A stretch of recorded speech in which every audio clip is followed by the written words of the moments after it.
I am live, and I don't know if anyone will even join or how StreamYard tells me that they did. Interesting.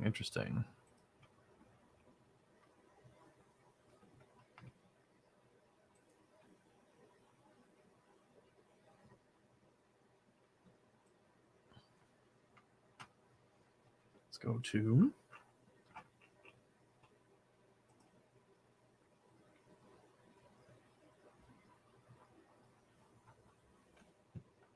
my Start Playing Games.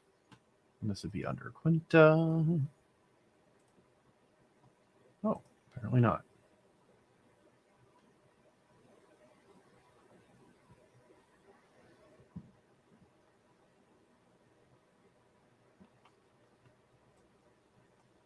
Huh.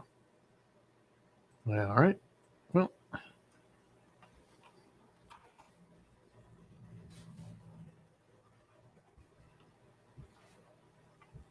we'll go over to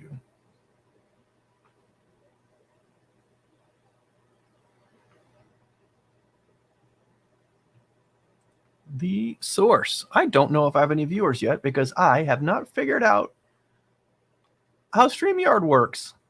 But if you're watching me, hello, welcome. One watching now. Oh, that's me. Ha!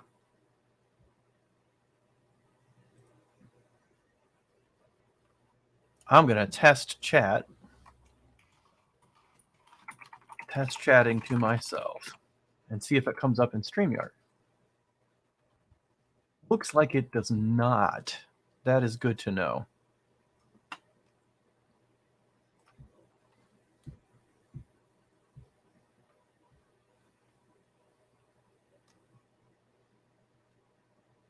Strange. Okay.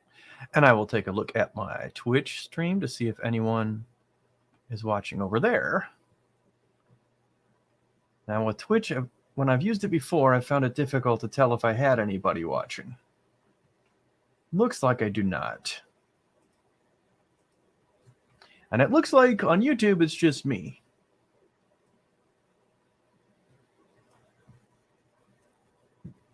So that's fun.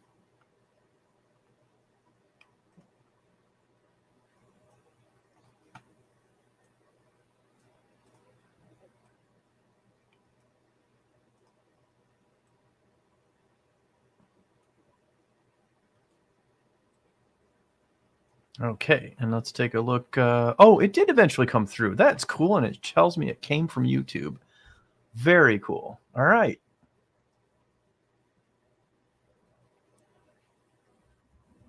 Well, what happens if I do something over here in Twitch? Will Twitch work right with this?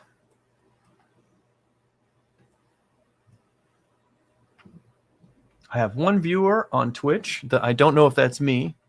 Because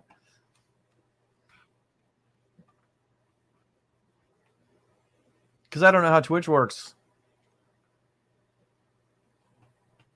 I think the viewer is actually me. If the one viewer is not actually me and there's another person in here, use the text chat. Say hello. Let me know you're here. The stream officially starts in about 10 minutes. And you're seeing Curse of Strahd up there because that's one of the modules I'll be preparing for. Probably the only one that we'll be preparing for today. What was I doing? I, in another window, am trying to find and open my notes.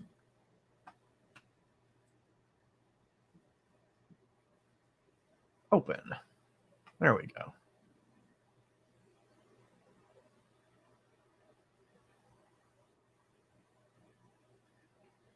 Start playing games. There we go.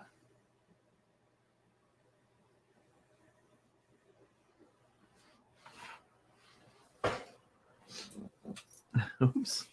Hit the green screen.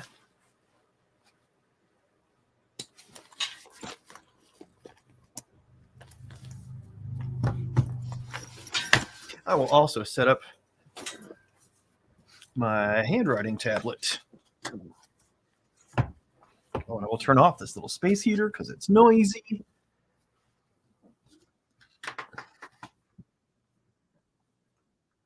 Welcome, welcome, any viewers. Ooh, looks like I got 2 YouTube viewers. I have someone on YouTube who's watching. Excellent. Again, if you're watching me now and you can hear me, please help me out by leaving a chat comment so that I know that you can hear me. I'd be eternally grateful. Well, maybe not eternally. I'd be grateful for a good while. We'll put it that way. All right, I'm bumping over here to my Twitch to see if it doesn't look like I have any new viewers there, and I think that one viewer is just me.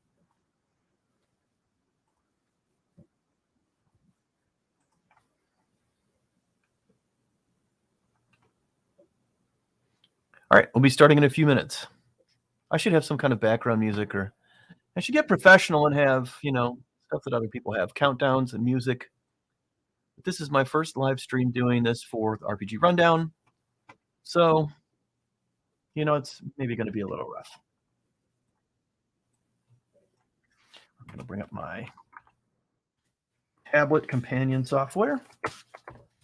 Oh, it wants to install an update. I'm going to be dangerous and do it.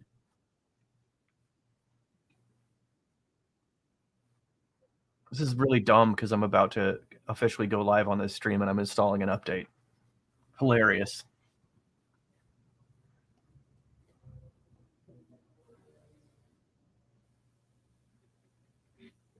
Now I'm opening my note-taking tablet here, and I'm going to my game notes on here.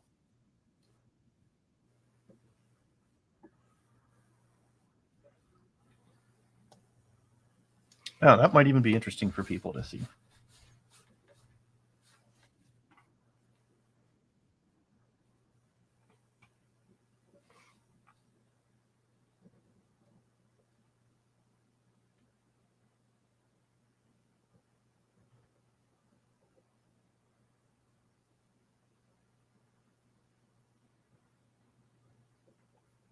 All right.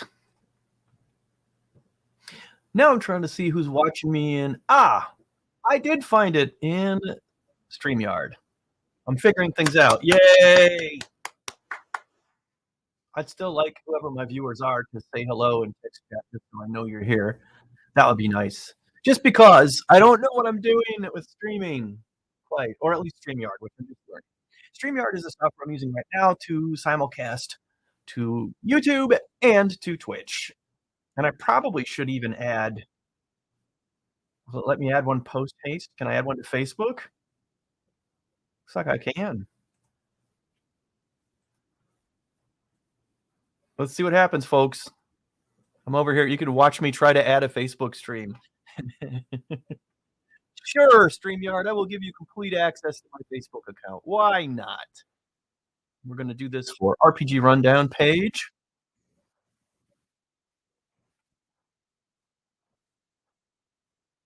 Game prep with Dave. Save changes. All right, looks like we're Facebooking now too. Awesome. Oh, and I lost a viewer. Somebody got bored with my setup preamble. They were like, I don't want to watch him add a destination on StreamYard. Okay, so maybe I won't show you the whole thing. I use this nifty little handwriting tablet. And I'll show you what's actually on it in a second here. Because I have this companion app that I can use. Let me just open what I need to open there. If I can find the darn thing. There we go. Okay.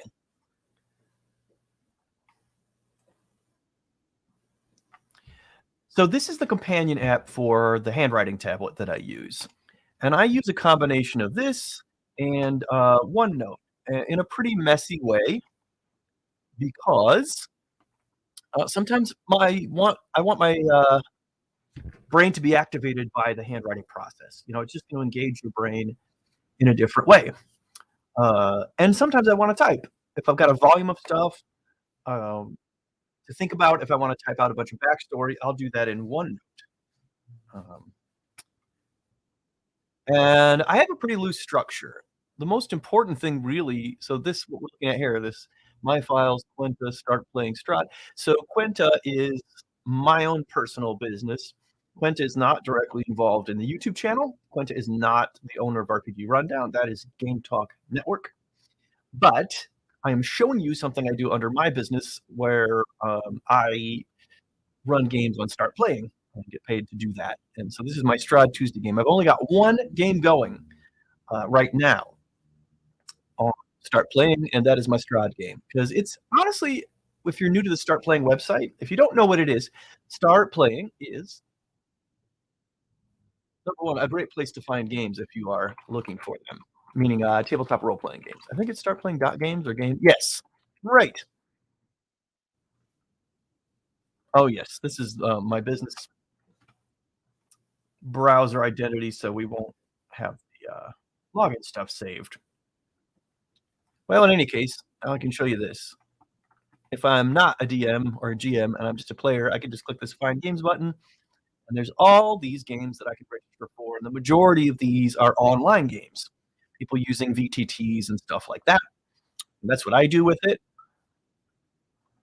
Why did I bring up startplaying.games? Oh, just because if you're new to Start Playing, I mean, I've been DMing for a long time, and I've been playing D&D off and on since I was a kid in the 80s.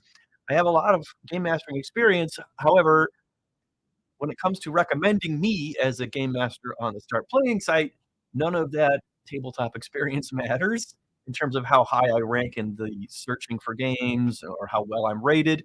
What matters is when people do paid games from me on Start Playing and write reviews and leave me reviews. That's what helps me. So it's a catch-22, right?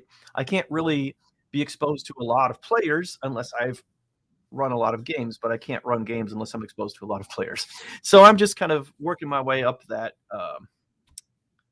like entry level curve, or what do you want to call it, barrier to entry, and getting a lot of players here. You'll see that these are paid games. If you haven't seen this site before, I don't know, sometimes people get sticker shock when they see how much a ticket costs to see a Start Playing game. And yeah, some of the more successful game masters will get as much as $30 per session on here per seat.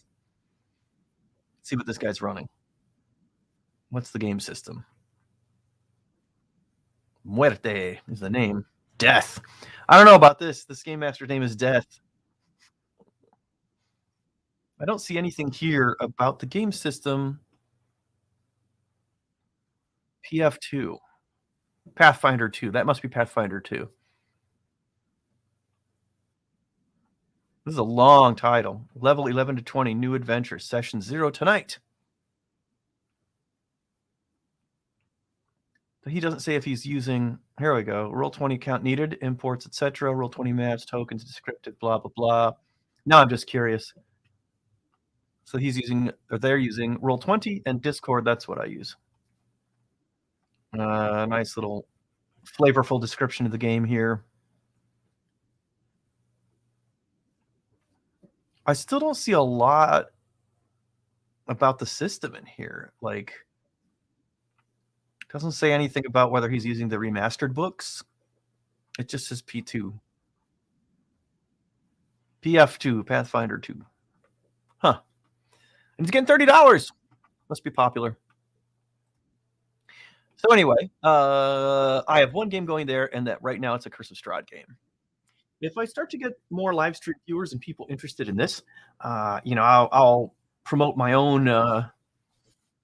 I just got distracted because when I closed the YouTube, one of my viewer numbers went down. So that was me watching myself. And now I've only got one viewer. That's sad for me. That means no one's watching. If I close my own Twitch session, it's probably going to say 0. That's okay. All right. So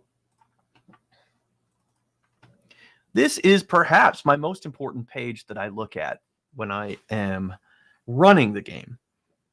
I just call this my scratch notebook. I keep little spot notes on here. And by the way, the resolution for the tablet is just horrible on the desktop app. I don't know why.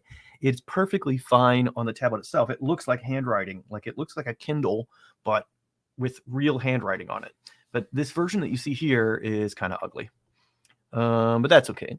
You can see here, I am keeping track of an approximate time of day as things happen and what day we are currently on in the adventure. How many days since the campaign started is it? Well, it's day 8. There's something that's going to happen, and I usually put this next to it. There's this thing happening in the town that the player characters are in right now. By the way, if you're in my Tuesday Strahd game, please stop reading this right now and stop watching this stream. If you're my one viewer, sorry. Hopefully you're not, though. Also, whoever you are, if you can hear me, again, if you could post a comment just saying you can hear the audio, that would be most helpful to me. All right, so, and this is just a note up here. I kind of forgot in the first session to keep track of time, and so I was backfilling mentally. So they started out in something called Death House, and so I was like, oh, I think that was 3 days. At some point, I decided, okay, it is game day 4, because I think it took about 3 days to do what came up before this. So that's what's happening here. And I just keep erasing this number and incrementing it when we reach the end of a day in my time stream on the left here. I also just jot down quick things that I'm going to want to remember. One of the player characters, whose name is Ribis, R-I-B-I-S, had some indirect interaction with Strahd. And day 9 is when Strahd is going to send a carriage for Ribis. If you're not familiar with Curse of Strahd, this is a huge spoiler alert, by the way, because this is all going to be prepped for the Curse of Strahd module, Strahd mod. We used to call them modules. That's really an outdated phrase now. It's really an adventure, right? So, spoiler alert, going to be going over the Wizards of the Coast official Curse of Strahd thing. So if you haven't played it and you want to play it someday, it pains me to say it, but you should stop watching this video. Every other human being should be watching this, though, with bated breath and excitement. Oh, I just lost another viewer. Came and went. Okay. They're like, what is this handwriting stuff? Okay. So other stuff I wanted to remember. This is a marching order here. This little thing at the bottom. Rilkis is the Vistani chief. I made up a character name and didn't want to forget it, so I noted it here. And I have this note that they just defeated a hag in their last session. And the hag had a soul bag, and they took it with them. That soul bag has 15 dream pastries in it. Dream pastries cause people to hallucinate. I just kind of ran with a description I grafted onto. Actually, let's look at it. This is a good thing to talk about. Good thing to talk about when it comes to game prep. Let me find my Strahd thing. Let's see. D&D Beyond Search is notoriously awful, but let's just see if I can find anything about dream pastries. Started to suggest the plural, so let's see if that works. Awesome. All right. Let's magnify this a bit, since your screen might be small since I'm rebroadcasting. Can I close this thing over here? I don't know how to do that. All right.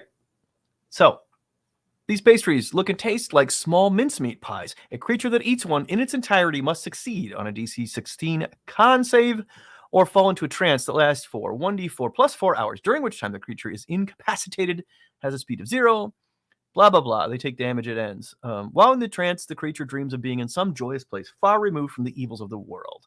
The places and characters in the dream are vivid and believable, and when the dream ends, the affected creature experiences a longing to return to the place. It is perhaps more than implied in the adventure text that this is important because they're in Strahd's realm. Strahd's realm is horrific and terrible, especially the way I run it. I am all about safety, absolutely all day long. I use the card system where people can throw a card if there's something they're uncomfortable with. I have players tell me what their triggers are and what they don't want to experience in a game beforehand. I take all of that very seriously. And then if my adult players are agreeable, I will run pretty much a rated R game. Also, this is Strahd, and it's horror, and I wanted to run it that way. The players I have right now in my StartPlaying game are cool with that. So In my game, I upped it a bit, and so our version of the dream pastries have both a narcotic and hallucinogenic effect, and that means they give you a feeling of euphoria. So you get a feeling like if you were on morphine or some opioid when you eat this pastry. You also hallucinate and have visions, and they're always visions because this is magic. This is not a chemical drug, right? So these find places in your mind, things that you like, and they just put you there. It's like you're in heaven, but you need your next fix. I have the mother of one of the player characters is addicted to this. My version of Strahd is a real bastard, and he very much wants to get into the heads of the players. So my version of Strahd messes with them. My version of Strahd will bring their family members and other people important to them into his realm before he brings in the heroes that he wants to mess with. Adventure text is written, Strahd is looking to add people to rule over Barovia with him, and he wants to approach the player characters about this as well and sell them on this idea that, it's like Darth Vader, join me. I'm trying to put my hand up to the camera. Join me, and we will rule a galaxy together.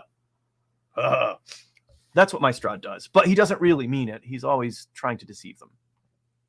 So I have one player character who is in a criminal gang where he comes from, and he's from Waterdeep. He's been pulled into Strahd's realm, and he did not know he did not know what his parentage was at all. He's not an orphan. What's the term? I don't know. Well, he is definitely a bastard in the clinical sense of the meaning of that word, because he doesn't know his parentage. I decided that his mother was, by the way, this stream is rated R and intended for adults, not children. I decided that his mother is a prostitute who was addicted on drugs back in Waterdeep. He didn't know this. And his father is actually the leader of the gang he is in, and that guy's a big kingpin, and he denies having had a son. He tried to have the mother abort it. She had to leave town for a while, and she had Ribis, my player character, in secret, and then returned back to Waterdeep and effectively had Ribis hidden because she knew that the boss would kill him. He already wanted to kill him in utero, right? And she knew that the boss would. We got this Herod thing going on, right? Almost a messianic thing going on. The boss has it in for this guy and is threatened by him. He does not want progeny. He doesn't want to acknowledge progeny, and he does not want any competition. So the player character learned all this because Strahd revealed it to him, and basically had him run into his mother. His mother now has become addicted to dream pastries. So Strahd seduced her. Sorry, your mom. Strahd seduced her. Strahd got her addicted to dream pastries, and then he dumped her out. He had her in his little fancy carriage, not into his nice castle Ravenloft. And then he dumped her out into the nearby village of Barovia, which is right under. Let's look at it. Let's duplicate this tab. Boop, boop, boop. And I'll show you on the map where these things are happening. This first stream might be a lot of me giving a lot of explanation of how this adventure has gone so far, I guess, because I do kind of have to set it up so you know what the hell I'm talking about. Lands of Barovia. Let's take a look at this chapter. Somewhere in here, we got a big old map. Also, a lot of this is going to be me telling you my process of, how I set my notebooks up, when I prep, which sections do I use? How do I organize them? I thought for sure that there was a map of Barovia in here. What are they doing to me? Areas, maybe? Areas, that's what we want. All right. I'm even going to open this in a brand new tab here so we can look at it in some detail. Excellent, excellent. Okay, so over here is the village of Barovia. That's letter E. Letter K is Castle Ravenloft, where Strahd lives. And from E to K, this is supposed to be a bunch of steep cliffs. It's described as the Castle Ravenloft just looming over the village of Barovia down here. So Barovia is the whole valley also, or this whole region is called Barovia. But this is the village of Barovia inside the region of Barovia. And this village is very much in Strahd's shadow, and it feels that way. He's right there. It's almost like Castle Ravenloft is leaning over that cliff, glaring at the village of Barovia. And so the dream pastries are very popular here because they can escape this horrible gloom. Barovia is the worst of the villages in, well, Barovia. There's also Valaki over here. There's Krezk, Krezk, Krezk. I don't know how you pronounce it. It's some kind of pseudo-Slavic or Russian word, I think. So Barovia being in Strahd's shadow is one of the most depressing places to be. These pastries are made here at spot O, which is the Old Bone Grinder Mill, it's called. Whoops. Oof. I'm not normally a Windows guy, but here in the studio, I'm equipped with a Windows computer, so all the zooming, I can't pinch zoom the way that I'm used to and move around, so forgive me if I'm clumsy. But there's a mill right here where these 3 hags live, and they kidnap or otherwise take or trick children into coming to the mill. They use the mill to grind their bones into flour. It wouldn't really work in real life, I don't think, right? Although the fee fi fo fum rhyme has that line, I'll grind your bones to make me bread. Maybe you can. I don't know. It's creepy, whatever it is, but at least with magic it works. These hags make these pastries, and then they go down this road and bring them to the village of Barovia where they sell them. Again, Strahd did not have my PC's mother character in the castle. He wouldn't let her in there. He picked her up when she came into the land of Barovia through the magical mists. She was seduced into the land of Barovia, had a carriage waiting for her, and everything happened even before they come to the village of Barovia. He seduced her inside of his fancy carriage. He told her, I'm going to bring your son here. You'll be reunited with him in a land away from your troubles, away from Waterdeep. And gave her this whole song and dance about how he would make her a princess. Her lifelong goal, she'd be a queen. And she's this like Dickensian stereotypical strumpet kind of character. She's has a good heart. She's not very bright. And has a hugely addictive personality. So he dumped her off. He actually took her in his carriage down this road to this village of Valaki and dumped her off there. But now, also he gave her dream pastries. Now she's addicted to the dream pastries. She can't read. Strahd gave her a letter to give to her son, who is the player character. But she can't read at all, so she doesn't know what it says. It's a pretty nasty letter. This is all what happened just a couple of sessions ago. Pretty nasty letter in which he tells him that he seduced his mother. He criticizes her lovemaking prowess, but says that it's still a pleasure because he knows how it hurts Ribis, the player character, just to know it was happening. And that's what made it good for him. So that's a little background. In the very last session, the player characters went to this mill, the Old Bone Grinder. They had done a great job making some allies in Valaki. They made allies with some were-ravens who are opposed to Strahd. There's an order of were-ravens in the adventure as written who are opposed to Strahd and are trying to orchestrate his overthrow, but they're trying to do it quietly and slowly because they're not strong enough on their own.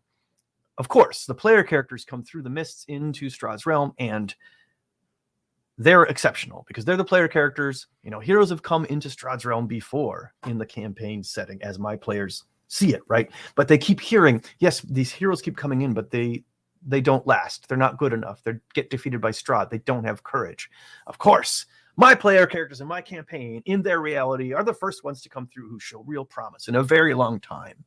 And so they've used that to make allies of the were-ravens. The were-ravens have hope now. They also met a very Van Helsing-like character, Rudolf van Richten, who's a vampire slayer, who's got a grudge against vampires and very much wants to kill Strahd. So they did a great job making allies with him and making allies with the ravens. And between these two things, they've garnered a lot of help. And one of the forms that help took was the were-ravens approaching them as they got close to the Old Bone Grinder, telling them what was going on there, telling them that there are 3 hags there, and they told them that one of the hags leaves the Bone Grinder mill every day to go down this road. Not to Castle Ravenloft, down this road over to the village of Barovia, where they sell these drug pastries, basically, that a lot of Barovians are hooked on down here. So my clever players, and they are clever, this is a good plan. They said, wait, the main hag leaves alone. every night at the same time? Yes, they were told yes. And so they laid an ambush. I think they said, yes, right here by this gate. Boop. Can I, again, I'm being stymied by not really knowing how an old scrolly wheel mouse zooms in like 4 dimensions or whatever. I'm just trying to get a little closer to there we go, to the gate. So they went from here to here. I'll have to manually scroll by grabbing this. There we go. This mill to here. Each of these hexes, by the way, is a quarter mile. So that's where the last session ended. They ambushed this hag right here. I gave them advantage on a lot of stuff because they had hours to plan it. They had inside information. And this is not a bad thing, in my opinion. And this is an important thing to note. It's good to give the players advantage. It's good when they do something clever, reward them. Not every encounter has to be normal, hard, or whatever, deadly difficulty. One of the ways you reward player ingenuity is, giving them advantage on stealth, giving them advantage. They made a snare trap to get the hag kind of up, hanging upside down and restrained. And because they had all that time and all that help, I gave them a lot of advantage in doing that. And so they did. They killed that hag while she was still tied up. That is, as I recall, where we left off. So let me go back to my handwriting tablet stuff here. And see if this is, again, my scratch notebook inside of my companion app for my handwriting thing. Here, I have a note. Day 6, at the end of the day, Arson. Arson is the cleric in the group, not the guy whose mother was seduced by Strahd. That poor guy. At the end of the day, he prayed desperately to Kelemvor, that's the god that he serves, who is a god of death, since Van Richten told them to pray to their gods due to Van Richten's curse. Oh, yeah, I wanted to make a note of that because I was deciding whether or not I wanted divine intervention to play a role or not. I don't remember what these were. These are probably stealth checks or something I wrote down. I'm just giving you kind of the lay of the land and how I use the scratch notebook. It's for whatever. Yep, that's a note about how one session ended. That's not relevant anymore. 3 ravens will be at the, that's something I rolled for and wanted to remember. So yeah, that's just my scratch notebook. I also have a prep notebook when I want to handwrite to really explore new ideas or possibilities. So my brainstorming, that's the word I'm looking for. I do my brainstorming in a separate notebook here on the handwriting tablet. I started to map out, this is where we'll maybe pick up. There are a lot of little areas in Barovia. Let's take a look at it again. Here's the master map. Pretty much every one of these lettered places you see is a major area in the game. I got 2 likes, so I guess people can hear me. I still haven't gotten anybody. If you can hear me, I see 4 people watching across the various channels. If you can hear me okay, please post a text comment on whatever platform you're on, Facebook, YouTube, or Twitch. I'll see it no matter what. And then I will know at least my sound is working because my mic is not too close to my face because the way the monitors are set up. And I'm very, very curious to see if you can hear me okay. So please do comment if you can. All right. So every one of these letters is an area where something major can happen. But it's a little bit hard. Oh, thanks, Mike. Woo! Okay. It's a little bit hard to, how do I want to say this? It's sandboxy. Strahd is surprisingly sandboxy. On the one hand, it's got a story arc. And the story arc is adventurers show up. They don't know where they are. They're pulled into this pocket realm. And it really is, it's a separate plane of reality. This map is one plane of reality that is isolated from the other planes of reality. That's the way the adventure is written. So they show up here. Usually it's because Strahd brought them here through his wiles. He has agents who go through these mists into the other planes of reality and get people to come into his realm where he will trap them. Because he's just a dick and he likes to do that. And then the players will have all these different experiences, and they will or will not meet Van Richten, who's the Van Helsing type, who can help them. You know, they will or they won't find this magical sword that emits sunlight, which is kind of crucial to defeating Strahd. Kind of, I shouldn't say crucial. It can be very instrumental. You can do it without the sword, though. They grow, they adventure. Local political things happen in Vallaki. Local political things happen in the village of Barovia. Local political things can happen in Kreshk. And as they level up, hopefully they get to level 9 or 10, where they can take Strahd on and defeat him. That's the very end of the campaign. You would think that would be kind of linear, but it really isn't. There are all these different areas where all these different things can happen. Here's a huge spoiler alert.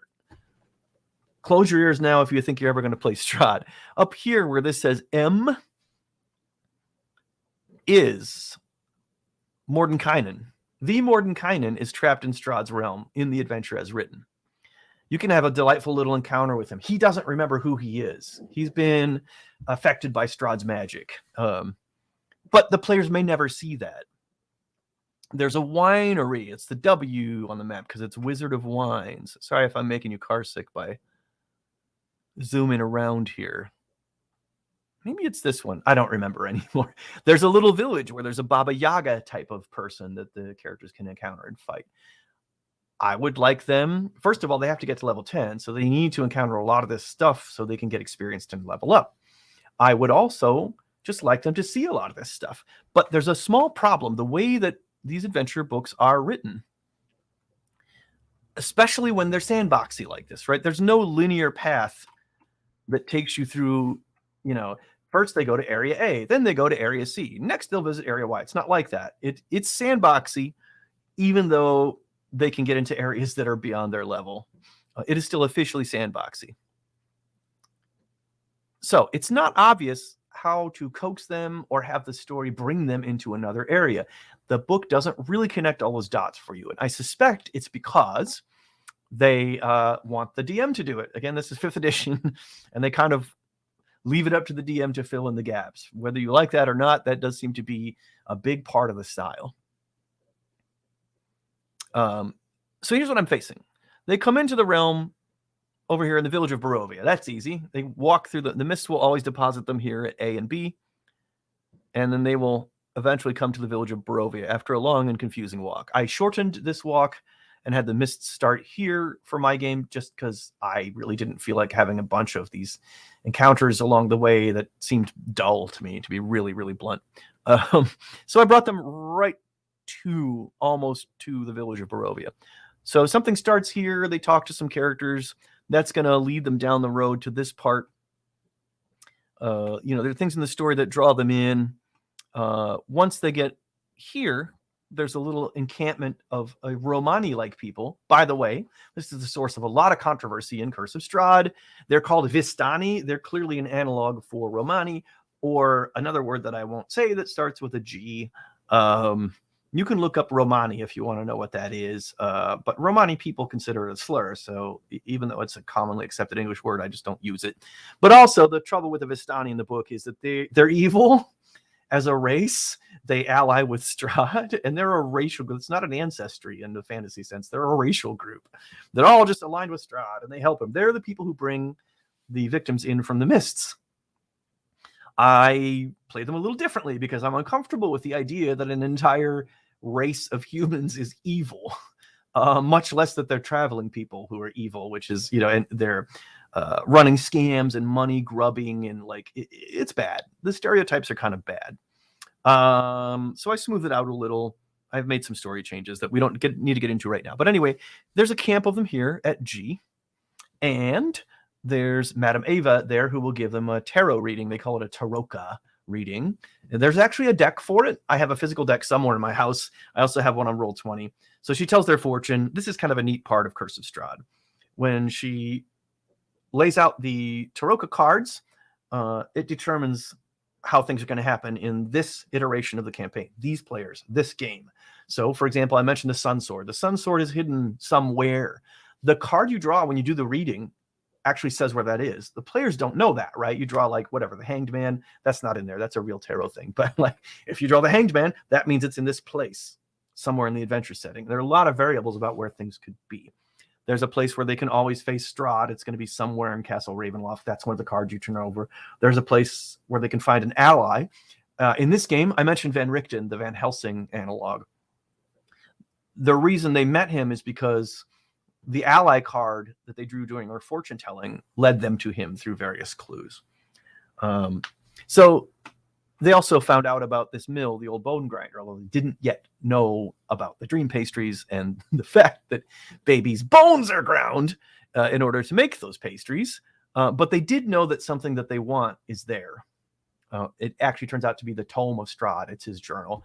I don't remember why it's in the attic of it. Well, the short answer as to why it's in the attic of the old bone grinder is because that's what the Taroka reading determined. So that's where it is.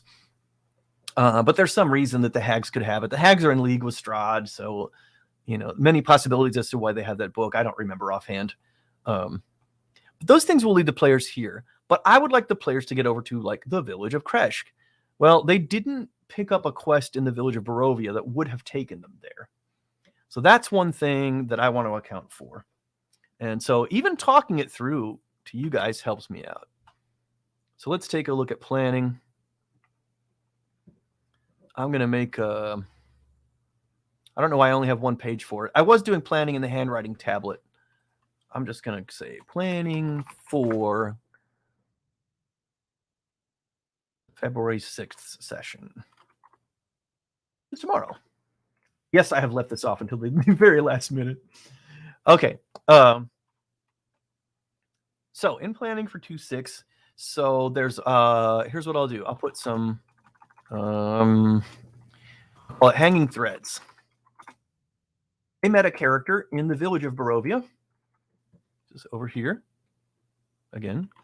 I don't remember her name right now. I gotta open my notes. I will admit to some level of stage fright too. Like I can't remember things I can normally remember because I'm intimidated by having people watch me as audience members.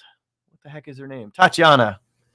The thing with Tatiana, this is a young woman in the village of Barovia that Strahd believes is the reincarnation of his lost love, and he is trying to turn her into a vampire spawn.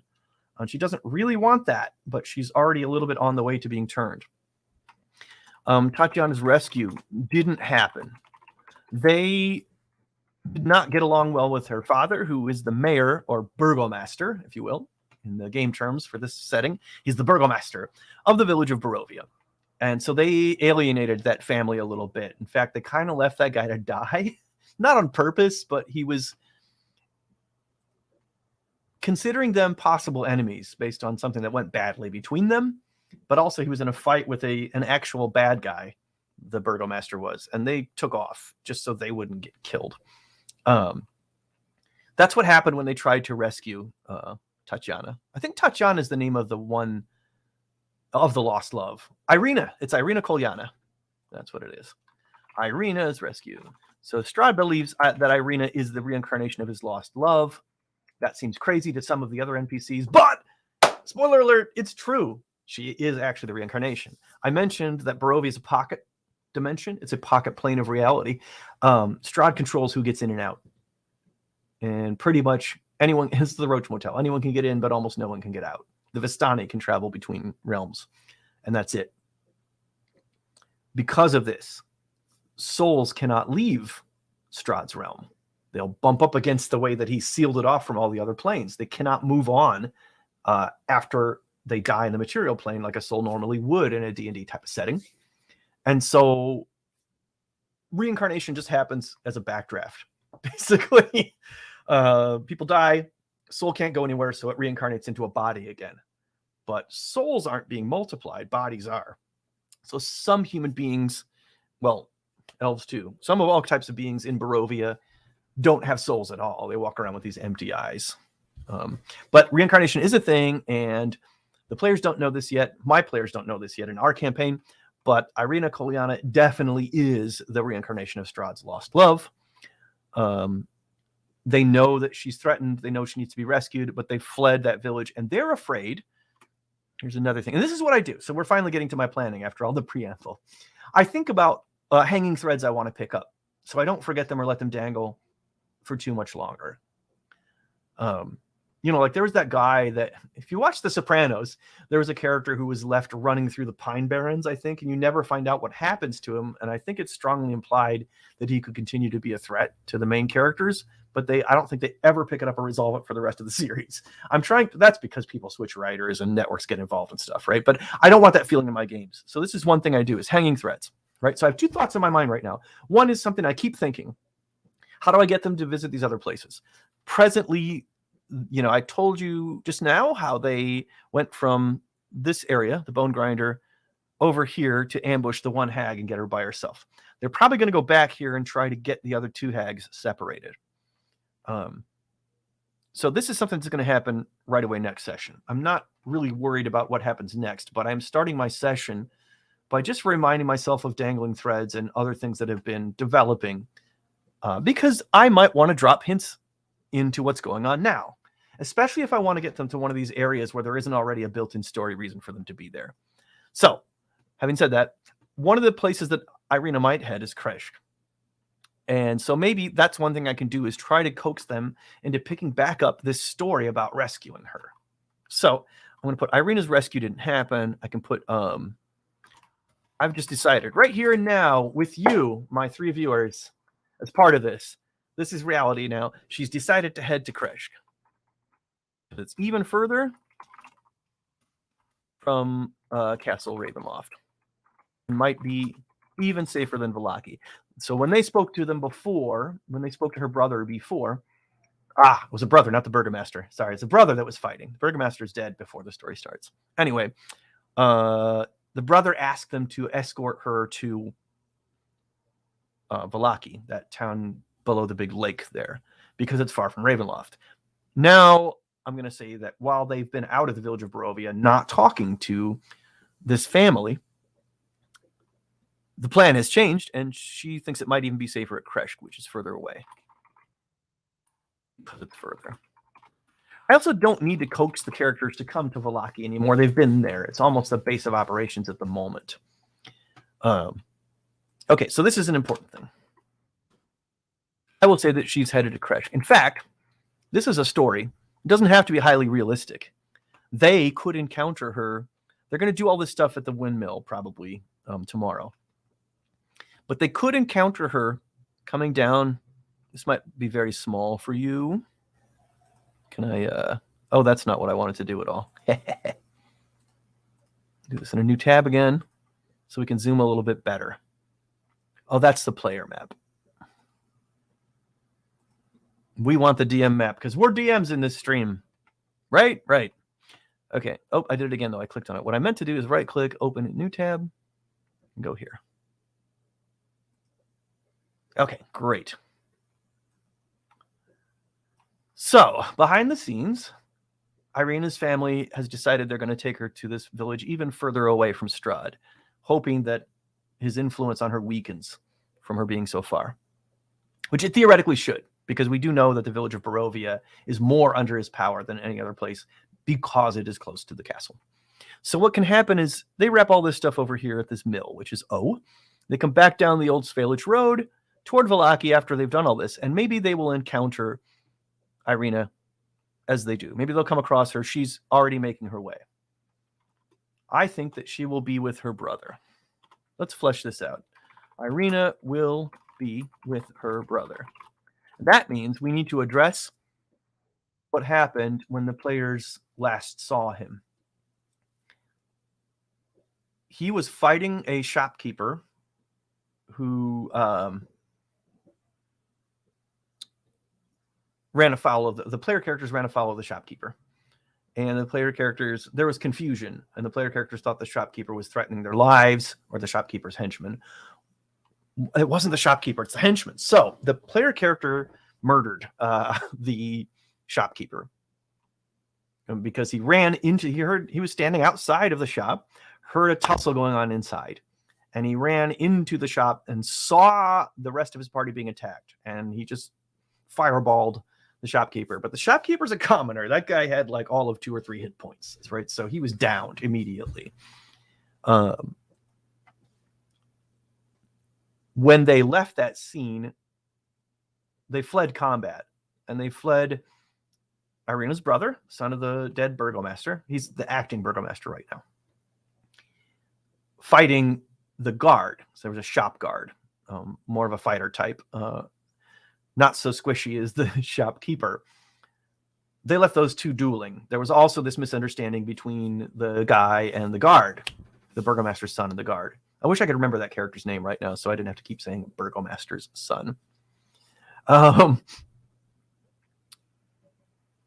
So I need to think about how that, I've been putting off deciding how that resolved after they left. That was many weeks ago in real time and days ago in game time. And I've just been putting off deciding how all of that worked out.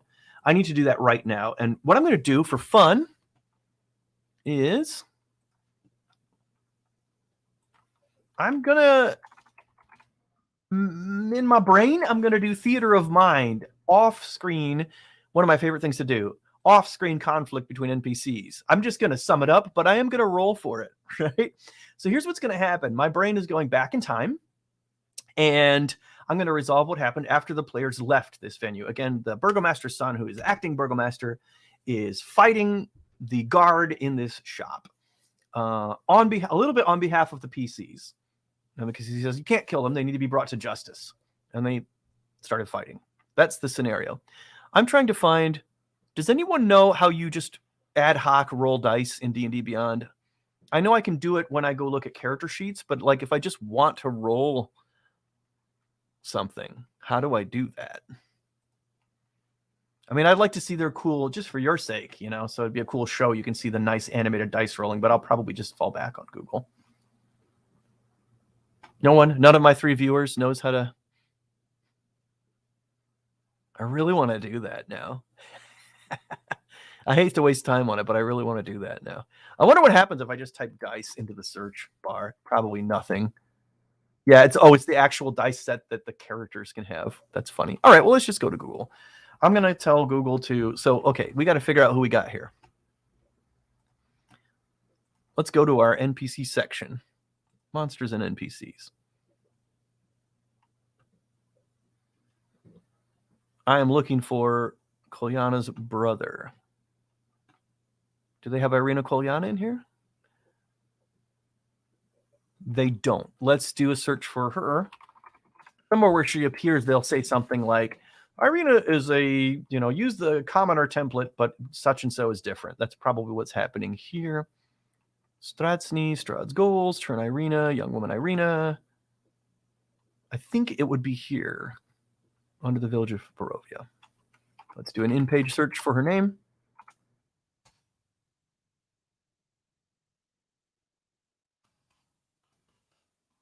Maybe it didn't give us stats. Oh, wait. Why am I looking for Irina? Because I was looking for her brother. I'm being stupid. He's hanging out. Ismark. That's who I'm looking for. Here we go. He's a veteran. Sorry, I had a little brain fart there. I thought we were talking about Irina. We are not. We're trying to get the stats for him.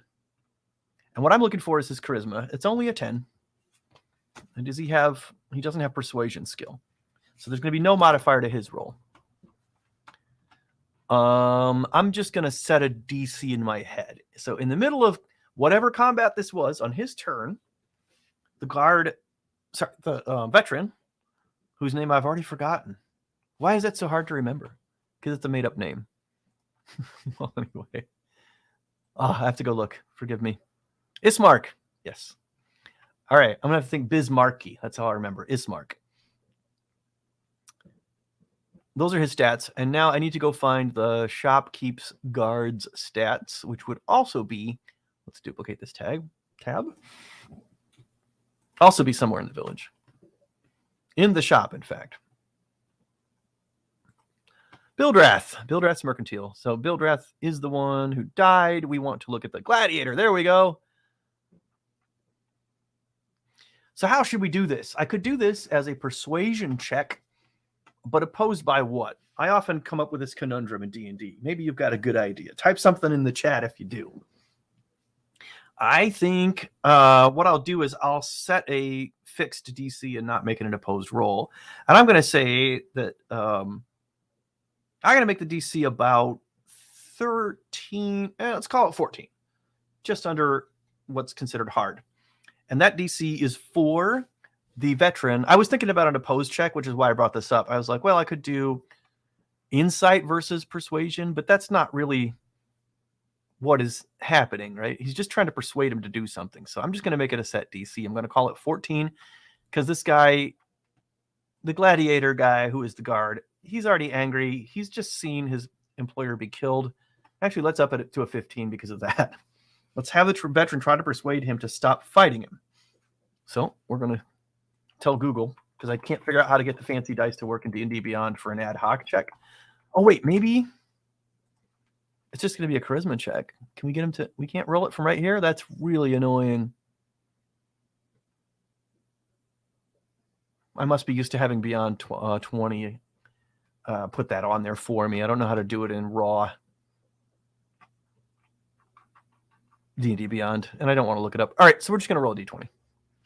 Roll D20. You can do this in Google if you did not know that. Oh, wait a minute. You used to be able to. Now it's sending me to other sites. Ugh. Rolladie.net. Let's see what kind of adware this is going to give me. All right, so we're going to roll a 20-sided die once. Not much of an animation, folks. Oh, and I got to hit stop? That's goofy. Maybe I just want... We're not going to use the 1. He didn't feel that badly. What if I click roll? Okay, we just get a regular roll. Oh, boy, he just made it on the roll. So, in our backstory prep session, this is how things worked out. He's persuaded the guard to stand down. He's going to rule. I think he would rule. So we're going to put this in the notes, and this is officially canon for this game anyway. That, what's his name? Bismarcky. Ismark persuaded shop guard to stand down. And then Ismark is not pursuing the player characters, but what do you call it? There's a warrant in the village. I'm just going to say issued a warrant for the village of Barovia. So the PC should be brought to him if they're encountered. It's really going to happen. This matter hasn't been resolved because they haven't been brought before the acting burgomaster yet. So what's going to happen is he's decided, in the meantime, he's given up on their help, obviously, and he's decided to take his sister along the Old Village Road all the way over to Kresh, where he thinks it will be safer for her. Okay. So, I'm going to put headed to Kresh, escorted by Ismark. Okay. And that's one little plot thread that can get them to Kresh. And, I don't want to do too many more right now, but every planning session, I want to just pick one thing where I can get them to a new place in Strahd based on where the story is pushing and pulling them. This is a little heavy-handed, but, it's a story. And if you saw this in a movie or read it in a novel, like, oh, of course, somehow they're going to come across them again because that matter wasn't resolved. It just feels right. Sometimes sitting here as a DM, behind the DM screen and in front of the DM screen. And when you think behind it, you think like a DM. And when you think in front of it, you think like a player. And sometimes as a DM, you got to step out. Your brain, you've got to step it out from behind the screen and think from in front of it. And you got to think, like, if that happened to me in a game, would I think that was contrived? Of course I wouldn't. In fact, I would probably have a feeling that it's inevitable. We're going to see that guy again, and it's going to feel like an unlikely, surprising place. So don't second guess yourself when you're game mastering and you're setting up these encounters. They are cinematic. They're meant to be like books. We're not writing a history here. Things don't happen this way in history. That's why truth is stranger than fiction, right? So I think that's appropriate and even dramatic. They're going to encounter her. Whenever they get done at the Bone Grinder, they're going to hit the Svalage Road and encounter her. And we play for about 3.5 hours usually. And I think that'll be plenty of time for them. Right now they're down here where they've just dispatched the main hag from the Bone Grinder mill. They will make their way back to the Bone Grinder. And they will do whatever they do there to try to clear that out. There's something they know that they want on the top floor because they figured that much out from the Taroka deck and talking to other people. So when they get the Taroka reading, which again is like a tarot reading, it tells them a lot of really vague stuff. Like there's a substance that can help you, a book of old. It can be found where, whatever, the place of bread. And like, what's that? Oh, and so if they talk to an NPC, the NPC might be like, oh, bread. Well, there's a mill up the road where they make pastries. So that's how they know. They're going to go back and try to find what that thing is most likely. They know they're up against hags. So they know this is tough. Right now they are level 4, I believe. That's sad that I don't know that offhand, but you know, that's what happens when you run more than one game. Let's go look at the characters. Tuesday group. I believe they're all level 4. Yes, they're all level 4. There they are. Okay, so yeah, 3 hags is still a hell of an encounter for a party of only 3 level 4 PCs. So it's smart of them to isolate the one. We'll see what they do. Their Raven buddies are still here, so maybe I'll cook up some scheme for the Raven buddies to help them dispatch the other hags. And that's another clue I have for you. If you're new to game mastery, this is a good one. Don't be afraid to go outside of a challenge rating that would normally be reasonable for the players at the level that they're at. What I mean is, and also when I lean back, I hope you can hear me okay. I'm away from that microphone.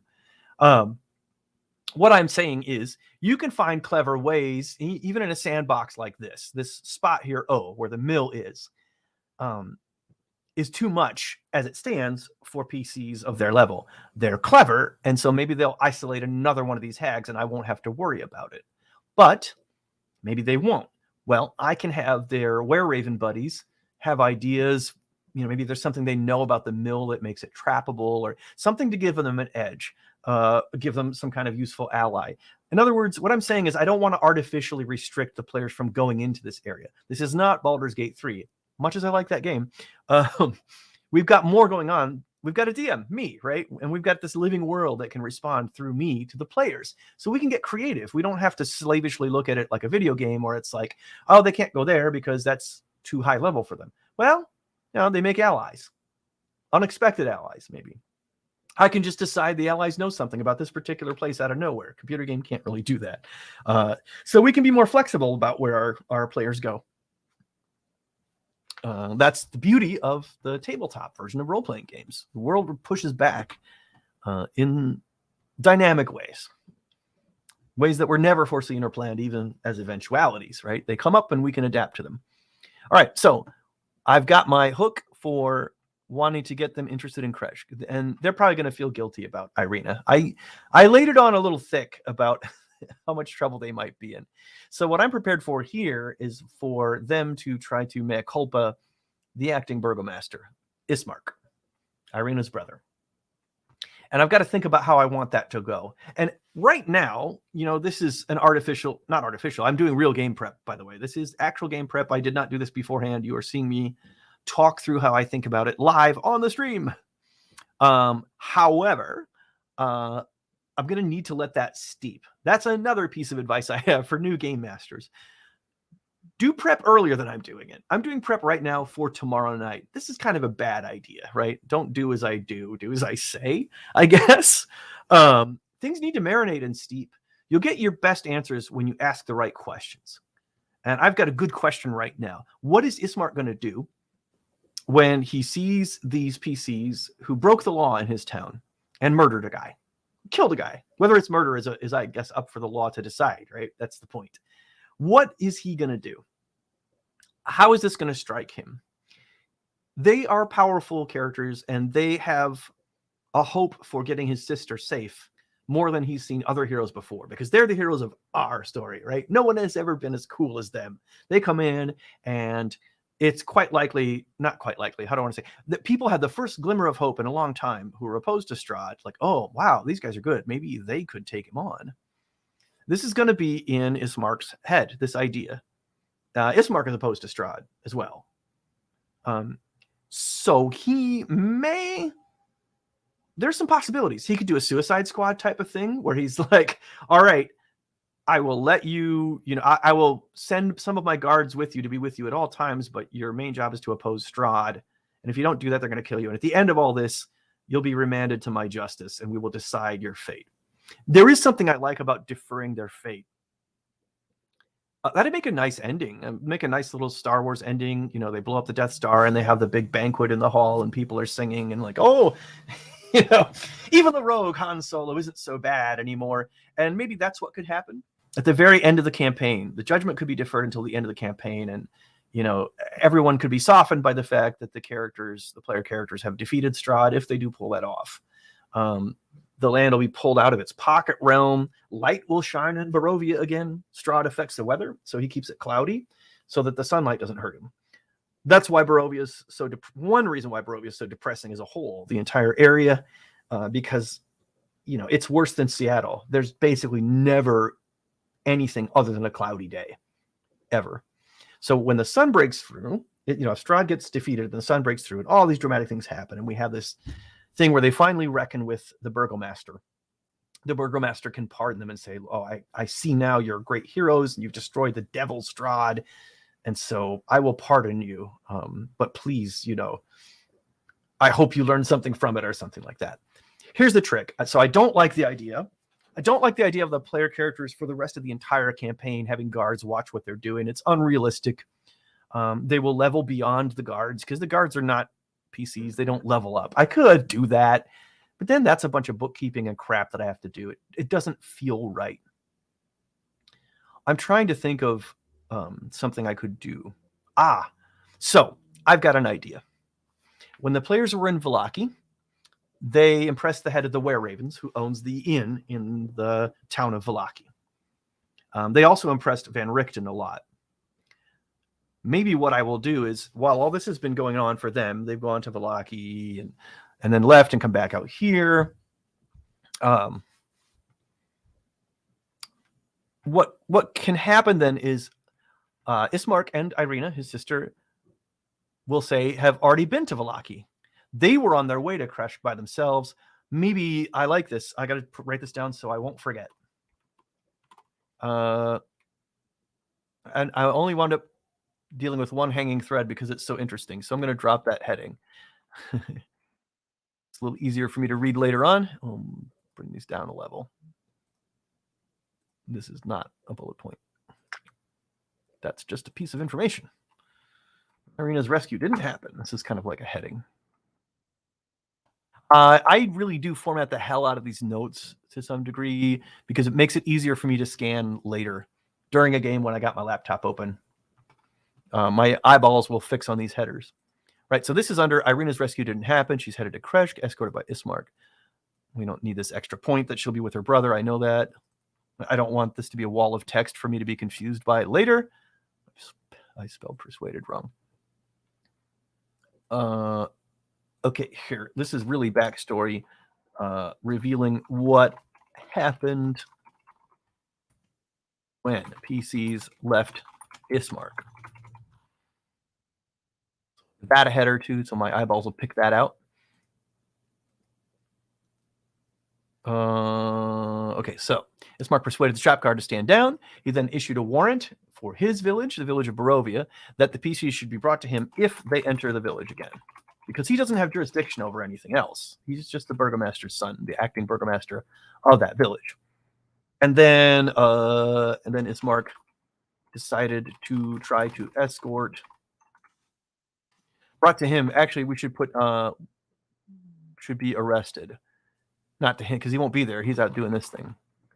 Arrested and detained. So they can await his return. Ismark decided to try to escort Irina to Kresh on his own.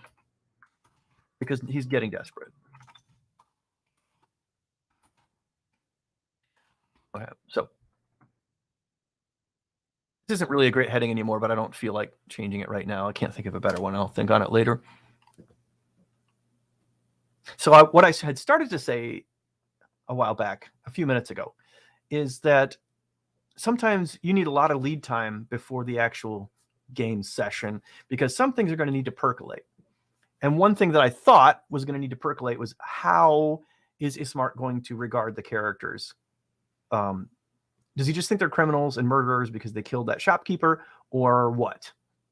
And I was about to say that I feel like I need to stew on that a little bit. And I was about to say that I'm not going to answer that question right during this session, but I might later tonight on my own after this live stream ends.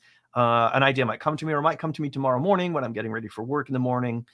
I often do game planning in the morning, little snippets of game planning because my brain works better when I first get up. And it's kind of like my time for me. I got my coffee and I can focus on it. But actually, while talking to you all about it, I figured it out, right? So I don't need to that was what I was going to say. Don't be afraid to let things percolate and plan further ahead out than I do. Plan a week ahead at a minimum to at least write down the questions, and then, do the bulk of your planning. And then during the ensuing weeks, ideas are just going to pop up. You let them percolate, let your subconscious chew on stuff. Let your subconscious start to hand you answers. As long as you ask the right questions, I say a lot on the YouTube channel when I do videos, trust yourself. And that's maybe my mantra, maybe like my slogan I could have for RPG Rundown when I'm talking to game masters. Trust yourself. It's going to be okay. You don't have to have the answers right away. What's important is having the right questions. I might do a whole video about that, actually. So I was prepared to ask that question. How is Ismark going to, had a great idea. They encounter Ismark on the way to the next village. But how is he going to regard them? Ooh, I don't know. Maybe I need to let it percolate. Well, it turns out I don't. I have a pretty good idea, right? And I'll get to that, to the rest of that now. On the way to Vallaki, I'm going to say that Irina and Ismark were attacked by, let's say, werewolves. There's a bunch of werewolves running around there in the encounter tables, and the PCs have run into a little bit of evidence of werewolves so far. So this will be another nice little like mood building thing. Like, oh, there it is, the werewolves again. Oh my God, there are werewolves here too. Jesus, thought it was just the vampires. We're attacked by werewolves and barely escaped. So they're freaked out. So Ismark tried to take matters into his own hands. And then it didn't go well. And so now they're in Vallaki. Guess where they are? They're at the Blue Water Inn, which is owned by the PC's good friend, who is the head of, I think he's Erwin is the name, head of those were-ravens that are opposed to Strahd. And he likes the players. Those were-ravens, again, are the ones who were helping the players with the hags. So I'm going to put their now staying at Blue Water Inn. This is the stuff that keeps me up at night, guys, because this is so hard to improvise at the table. This is like this whole story that I have to write in my head that the player characters don't know about until they find out. This is very much like outlining a short story or a novel. Okay, so they're now staying. I'll put the Kolyanos, which means the brother and sister, are now staying at the Blue Water Inn. I'm going to say that they've befriended Erwin, the innkeeper. And this is important because Erwin would, I was going to say it's important because Erwin would talk up the player characters. But there's no reason for the player characters to come up in that conversation. Maybe I'm making it too hard with myself again. It's fiction and it's at a mythic and heroic level. So coincidences happen all the time. So befriended Erwin and maybe asked him if he'd seen the PCs. That's actually entirely plausible. See how much I doubt myself? Trust yourself. Asked Erwin if he saw the PCs because there's a warrant out for them and they should be sent back to Barovia. Matter of fact, oh my gosh, you were here for this. This is going to be the best idea I've had during this planning session. The Burgomaster of Vallaki is kind of a dick. The players already have a bad impression of him. So I'm going to say that Kolyanos also went to the Vallaki Burgomaster's house, which is also where he sort of holds court for the town, and asked for the PCs to be, what do you call it when, the word's escaping me, when extradite, right? It's extraditing when someone in one area is sent back to another town because there's a warrant in that town. Is that extraditing? Do I have that word right? Is anyone listening? I've got one comment telling me that they could hear me, which is nice, and I wanted to know that. But I would love more comments and more input if you have ideas or responses to what I'm saying. Anyway, extradited back to Barovia village if they're found. This is great. So the players are now going to come back to, I didn't even foresee this at all, and I think this is a cool idea. Now the players are going to come back to Vallaki and find out that the town guard is looking for them. And now, like, there's a warrant out. They have been worried about what was going to happen from that shop incident where they killed that shop owner. Almost every session they bring it up, like, oh man, well, we can't go back to that village now. We probably screwed all that up. They also stole horses and rode out of there when they left. I think they burned something down too. God, I don't remember. It was crazy. That was a session 1 or 2, and I was afraid they were going to be murder hobos, but they actually did not turn out to be that type of player. It's just things went crazy. Things just went crazy, and it happens sometimes. Okay, so a sub point under here is that now there's essentially a warrant for them in Vallaki, and the town guard will be looking for them. Well, this maybe gives them reason to go on a crash too, to get the hell out of Vallaki. Now, the next question is, so I've changed this initial idea in this very live stream while we've been talking, right? I went from thinking that these 2 NPCs would meet them on the road here.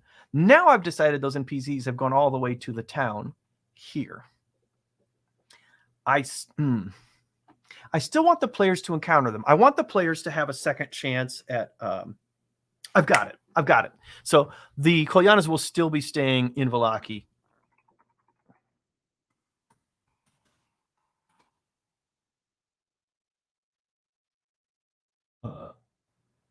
When the PCs return. That's it. They won't meet them on the road. So that way, if the guards encounter them, the guards, they'll be staying at the Burgomaster's house, at Vallaki Burgomaster's house. So if the PCs are arrested, they're recognized when they come into town, they're arrested, they will be brought to the Burgomaster's house, and there there'll be Ismark, who's like, well, if it isn't the murderers. And then they will have a chance to get justice. I want Ismark to vouch for them. And I want the were-ravens themselves to vouch for them. The were-ravens are always flying back and forth and updating each other about what's going on. So the ones they encountered at the Bone Grinder would have had a good impression of them and flown back to Irwin. Van Richten, who's a strong ally of theirs, is still trying to be secret. So he's not going to reveal his identity to any of the other people. PCs are the only people in the village of Barovia who know Van Richten's true identity as a vampire hunter who wants to kill Strahd. He is masquerading with a hat of disguise as a half-elf bard who tells stories and used to own a circus. His made-up alter ego used to own a circus. Van Richten would be a strong ally and would be a good character reference for the PCs, as would Irwin. I've got to think now, though, how would that factor in? So they come to the village. The guards recognize them. They get arrested, and they're taken to the Burgomaster's mansion. And there is Ismark himself also. And then they're probably going to be ushered into a very quick trial. It's not a trial by jury like we have in the modern world, right? It's a trial where a lord hears evidence and just decides something, because that's what people did. And the Burgomasters here are royalty, essentially, or nobility. So how? These are the questions that keep me up at night. Also when I'm writing fiction.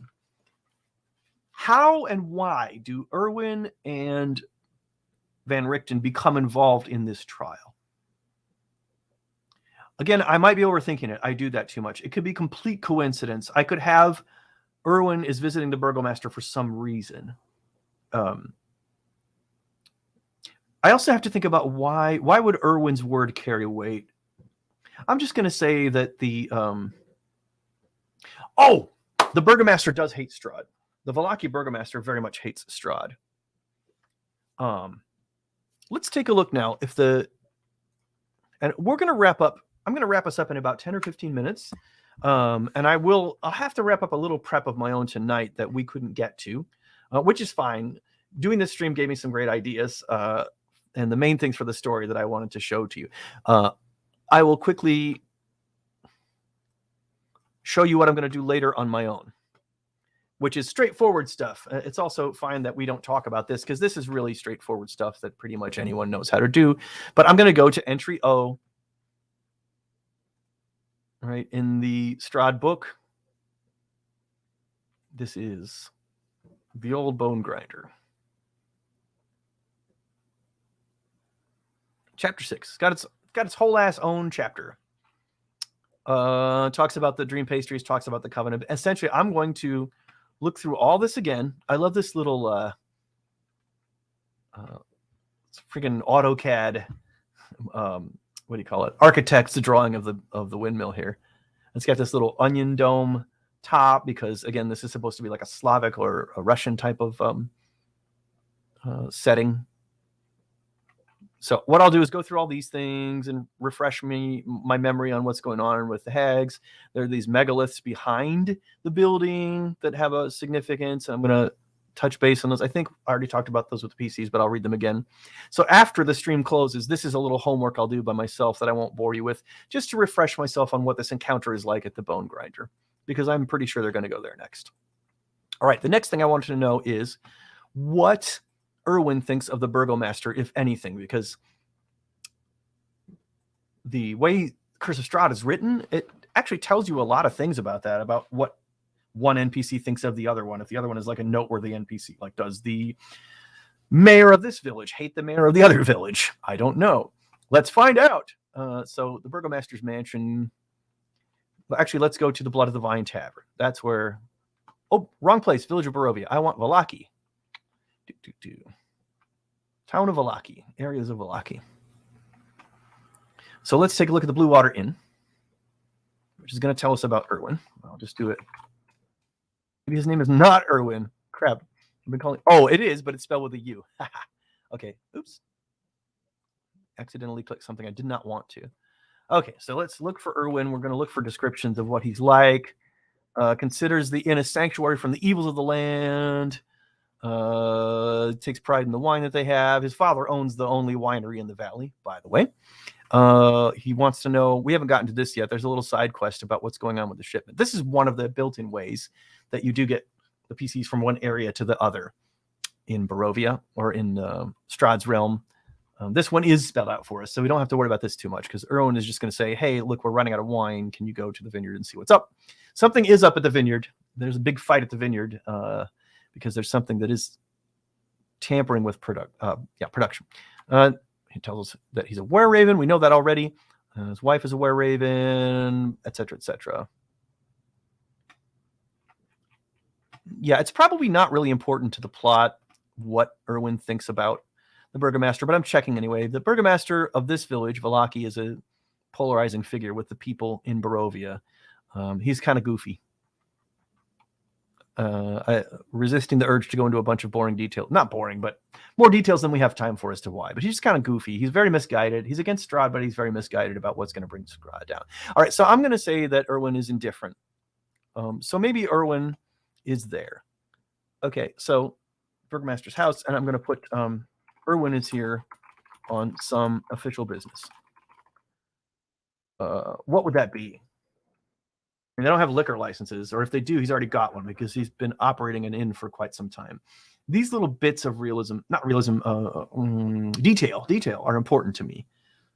I need a reason for Erwin to be there. He can't just be hanging out on some official business. What is it? He's renewing his liquor. There, that's easy. Well, we'll just say that they do have liquor licenses, and he's renewing his wine license. To serve wine. Oh, I've got a great idea. The Burgomaster has a henchman who's kind of not all there. So I'm going to say the henchman who's Itzek Stratsny. Itzek the henchman claims that the wine is tainted by Strahd. It's not, of course. He's just got some crazy idea. So he dragged in. So both Erwin and the PCs will be there to be evaluated. That's fun. Now they're both arrested. Somehow, though, Erwin needs to wind up being an influence that will help the PCs. He needs to have sway with. I know what's happening. So when the PCs arrive, I genuinely don't know if other DMs go to this much detail to figure out exactly what's happening and why, or whether they like fly by the seat of their pants during the game and it works for them. I clam up, which is weird because I'm a stage improviser. If I do improv comedy on stage, I don't have any problem generating. I have other problems in improv, but a weakness of mine is not generating ideas or making things knit together. I'm really good at it, but I'm the opposite with tabletop role playing. I find it more intimidating. I don't know why I'm more comfortable in front of a live stage audience. So I need to know all this stuff ahead of time. This is what I do in my prep. So when the PCs arrive, Erwin, say, will have just won a positive judgment. So he's persuaded the burgomaster that things are cool. I'm just going to put things are cool in my shorthand. And the burgomaster will be impressed. That's with him. Burbomaster. Can we get Rictavio's influence in here? So sure, Rictavio's also there. Why not? Rictavio is Van Richten, the vampire hunter's alter ego. Rictavio is there helping the burgomaster plan the festival, because Rictavio is, I've described him as a glee man. He's a bard. So maybe he's just in on this big festival that's coming up. And I'm going to say the mayor loves Rictavio. Why? Because I can. My players don't know any better. They don't know the book isn't written that way. So Rictavio is going to carry a lot of weight. So between Erwin and Rictavio, so this is good. They don't know much about the burgomaster yet. So another reason this is good is because they'll see the nuttiness with him and his crazy henchmen and this flap over the wine that I've just decided is happening. They'll get a taste for what his character's like without having to be told. Show, don't tell, right? They're going to see it in action. They'll see the end of the previous trial before theirs. Now, something that's, so that's good. And then, yeah, we've got Van Richten coming in to help them. I think that'll be good. And they'll have a chance to explain that it was an accident. Something that needs to be on my radar. I have to make them make persuasion rolls for that, right? That's part of the game. I can't let them automatically succeed, but I also very much don't want them to fail. One way I can do this is just because these guys are vouching for them, handle it in mechanics, give them advantage on the rolls, because these guys have persuaded them before the PCs came into the scene. These guys have persuaded them, right? So these NPCs don't need to make persuasion rolls. They've already had a conversation before the PCs arrive. Because they have gotten the burgomaster to like them, then they'll vouch for the PCs. The PCs will get advantage on their persuasion. That should work. And if not, I can have one of the NPCs persuade them and fudge it behind the screen. I hate to do that. I made an agreement with myself recently that, so there's a reason I don't like fudging, and that's a whole big topic. I do it, but I don't like it. One reason is if characters know that you fudge or even suspect that you fudge because they've heard that DMs do that, then nothing in the game has veracity for them because any roll could be fudged. I thought of this thing where I will only fudge one die roll per session, but I will never tell the PCs which one. But I will tell them I only ever fudge one, never more than one, ever. So hopefully things will feel consistent. But I might fudge this, If I have to, I'll have Rictavio persuade for them, be like, oh, listen, I implore you, blah, blah, blah. And then I'll be like, he gets to make his own persuasion roll. I'll act like I'm thinking that up in the moment. And you know what? He gets to make his own persuasion roll. And if I have to, I'll fudge it. It's fine. And he'll do it at advantage anyway because he's now buddies with the burgomaster. That's all great.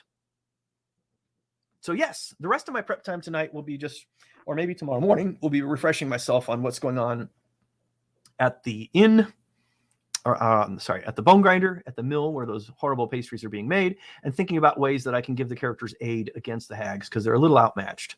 I'll try to think of some things. The were-ravens are traveling with them, and the were-ravens can fight. They can go into human form and fight pretty effectively. They got some hit points and stuff. Then maybe I'll give them one more thing to give them an advantage there. But that's all for now. I'm going to close the stream down now. I see that there were about 2 or 3 people who were here for most of this. I don't know how engaging it was. This is the first such stream that I've done. I hope you enjoyed it. I hope you got something out of it. I am planning to do these every Monday at 6 p.m. Eastern time. Right now, my plan is to just do the bulk of my game prep here and show how I do it and hope that it helps people. And also, I hope people leave comments and give me ideas. During the game planning, I'm going to say, what should this be? Hey, what do you think? How do they reconcile? This open question I had about the burgomaster's son. What do you think? What's one way that, the PCs could become better in his estimation? You can give me suggestions and maybe it will become part of the game. Another thing I want to do later, after doing several of these game prep sessions, is to have actual plays where you, the viewers, are invited to be in that session. There'll be one-shots. There'll be rules light things. that you can just jump into, invite your friends. Maybe you'll get picked. Price is Right, come on down, and you too can be a player. But that's going to be a while from now. That's going to be a few streams from now. And why? Frankly, because I need to build my audience for the live streams. Got a decent audience on YouTube. Now I'm starting to build the live stream thing. Anyway, again, hope you all enjoyed it. Check out the YouTube channel, RPG Rundown. We're the one with the dice and shield and pencil logo, not the one that is part of a religious gaming media network. Not kidding. That's a real thing. But they have the same name as us. You should also recognize that I use this wallpaper splattery background in my thumbnails. Is another way you can see which one's the right one on YouTube. And we're also on Facebook. We're part of Game Talk Network. Game Talk Network also has a group on Facebook that you can join and like. Yeah, that's pretty much it. Again, hope someone enjoyed this. Hope it was helpful. And we'll see you again next week.